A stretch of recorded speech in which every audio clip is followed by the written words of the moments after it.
6000 سال پیش تمدن ناشناخته‌ای به وجود اومد که این تمدن امروز اونها را به اسم سومری ها میشناسن. اولین و مهمترین تمدن تاریخ بشریت رو پایه‌گذاری کردند. سومری ها بنیانگذار قوانین نوین، ادیان امروزی، سنت ها، صورت فلکی و حتی خط نوشتاری هستند. به علاوه بخش خیلی مهم و زیادی از الگوها، سنت‌ها و حتی اعتقادات مذهبی ما ریشه در تمدن سومری ها داره. تا انتهای ویدیو متوجه میشید که الان در نقطه قرار داریم که سومری ها همه چیز رو کنار گذاشتن. قبل از تماشای این ویدیو حتما ویدیو رو لایک کنید و عضو کانال بشید و زنگوله رو هم فعال کنید. سومری ها مردم جالبی بودند و هیچ وقت معلوم نشد که این سومری ها کی بودند و از کجا اومدن و کجا رفتند. یه تمدن رو تصور کنید که این تمدن بین 4000 تا 2000 سال قبل از میلاد توی منطقه پر از نعمت بین رودهای دجله و فرات زندگی میکردن. سومری ها که به خاطر اقتصاد پیشرفته‌شون به هیچ تمدن دیگه‌ای وابسته نشدن. پایه‌گذاری های اولیه علم و دانش رو گذاشتند.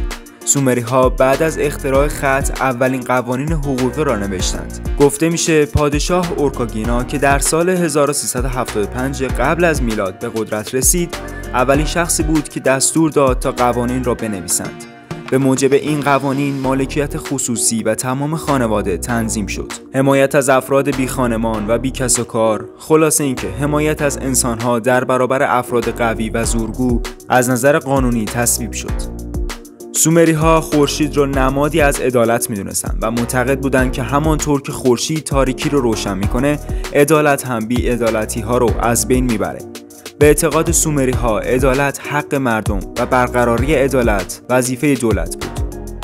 توی یکی از لوح‌های باقی مونده از تمدن سومری ها نوشته شده بود که من کشوری رو تصور میکنم که توش هیچ کس از رفتن به خیابان‌های تاریک نترسه، تو پای کسی خار نره و انسان‌ها گشنه نخوابند.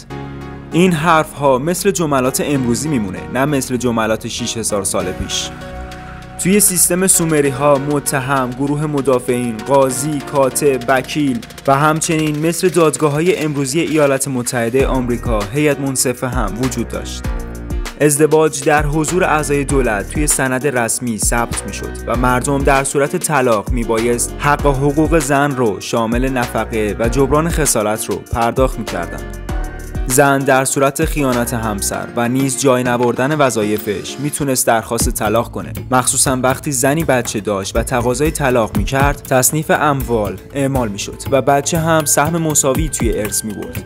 در صورت طلاق پرداخت نفقه و جبران خسارات شامل حال هر دو طرف میشد. طلاق جلوی شاهدان و قاضیان انجام میشد که این نوع طلاق گرفتن پایه و بنیان قانونی مدنی امروز را تشکیل میده. آموزش در بین سومریان که مخترع خط بودن خیلی مهم بود. بچه‌های کم سن و سال به طور منظم برای یادگیری به مدرسه فرستاده می‌شدند و آموزش‌هایی در زمینه‌های ریاضیات، کشاورزی، نوشتن و قوانین رو می‌دیدند. به خاطر استفاده از لوح‌های سفالی در زمان سومری‌ها متن‌های زیادی درباره مدرسه‌های اون دوران تا به امروز باقی مونده. معلم‌ها میتونستن شاگردهایی که قوانین رو رعایت نمی‌کنن به روش ایستادن روی یک پا تنبیه کنن. به تمدن سومری‌ها نمیشه تمدن باستانی گفت، چون که سومری‌ها توی تمیزی حتی از دنیای امروزی هم خیلی جلوتر بودن.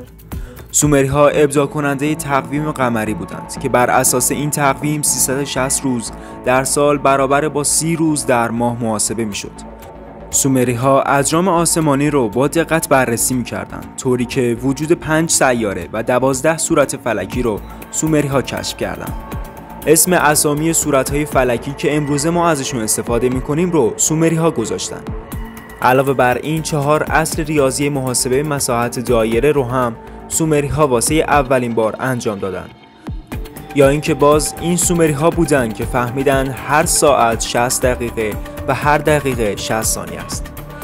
چرخ و هندسه رو هم سومری‌ها کشف کردند. معابد و الهه‌ها واسه سومری‌ها خیلی مهم بودند. این مردم چجوری تونستند انقدر پیشرفت کنند؟ به اندازه پیشرفت کنند که پایه و بنیان سازمان‌های امروزی رو بنا کنند. مردم سومر به الهه‌ها اعتقاد زیادی داشتند، ولی وقتی پای علم وسط می اومد هیچ وقت عقایدشون رو با علم و دانش قاطی نمی کردن. و به طور عینی به موضوع ورود می‌کردند. یعنی سومری‌ها صاحب دیدگاه علمی بودند. این منطق سومری‌ها بعدها تمدن یونان باستان و تمدن مصر رو که از تمدن سومری‌ها تأثیر پذیرفتند به وجود آورد.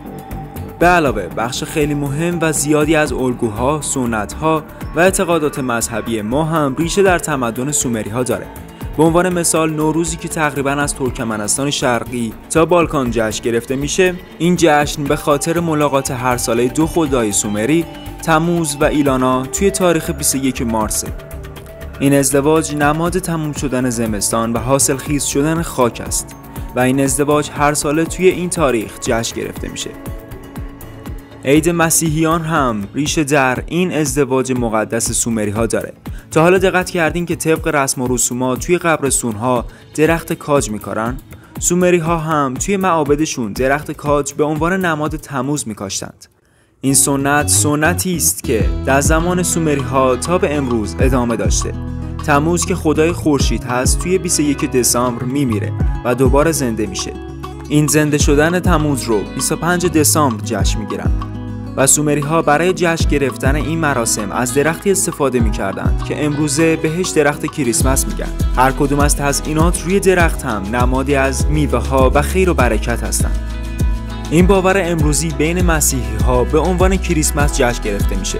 اسم دیگه تموز به عبارت دقیق دموز یا خوک بوده. طبق این باور دموز توسط یک گراز وحشی کشته میشه. خوک توی اسطوره شناسی موجودی گناهکار به حساب میاد و گوشتش توی ادیان حرامه. گناهکار بودن خصوصیتیه که طبق باور ذهن ناخودآگاه نشانگر اینه که گراز قاتل خدا بوده. جالبه که به خاطر تاثیرپذیری از تمدن سومر گوشت خوک توی خیلی از جوامع حرام هست. بوسیدن نونی که به زمین افتاده هم به سنت باقی مونده از سومری هاست. ادعای آفریده شدن انسان‌ها از خاک هم به طور شگفت‌انگیزی توی متن‌های سومری ها نوشته شده. در تمدن سومر برای خوشایند کردن خدایان، موقع داشتن خواسته از خدایان و نجات یافتن از بیماری ها و همچنین برقراری عدالت یک حیوان را قربانی می‌کردند. صاحبان معابد این حیوانات را قربانی می‌کردند. احشا و ران راست اون رو به خدایان تقدیم می‌کردند و بقیه اون رو هم بین مردم پخش می‌کردند. به نظرتون آیا این رسم و رسومات قربانی کردن توی ادیان مختلف شبیه نیست؟ سومری ها تمدنی بودن که واسه اولین بار وجود 12 صورت فلکی رو توی آسمون کشف کردن. یک روز سومری 12 ساعت بوده، ولی یک ساعت سومری معادل 2 ساعت امروزی بوده. یعنی روز در کل 24 ساعت میشد. حلقه ازدواج مهر چشم زخم هم اولین بار بین سومری ها استفاده میشد. حالا برمیگردیم به سوال اولمون که سومری ها کی بودن؟ هنوز هم هویت سومری ها معلوم نیست. دانشمندا با قطعیت معتقدند که سومری ها از نژاد سامی ها بودند. یعنی سومری ها از اقوام خاورمیانه نبودند. این جمعیت منزوی شده از جای دیگه‌ای به این منطقه اومده بودند. زبان و سبک زندگی این مردم اصلا شبیه زبان و سبک زندگی مردم منطقه خاورمیانه نبود. سومری ها در قالب دولت شهر زندگی می‌کردند و هزاران سال قدرتمندترین تمدن اون دوران بودند. اونها یا به خاطر حمله جوامع متخاصم که چشم طمع و ثروت این تمدن را داشتن از بین رفتن، یا به خاطر آشوب‌های داخلی از بین رفتن و یا اینکه به خاطر خشکسالی منقرض شدن. به جز آثار باقی مونده و کشف‌هایی که باعث هدایت و پیشرفت دنیا شده، هیچ اطلاعات دیگه‌ای در دسترس نیست که سومری ها کجا رفتند. سومری ها انگار به این دنیا اومده بودند تا پایه و نظم انسانی رو بنا کنند و بعد هم از این دنیا برند. کی میدونه چه موقعی قرار این معما حل بشه. خیلی ممنون که تا انتهای این ویدیو همراه ما بودید. اگر از این نوع ویدیوها دوست دارید حتما کانال ما را سابسکرایب کنید و زنگوله رو هم فعال کنید تا هر موقع ویدیوی جدید میذاریم شما اول با خبر بشید.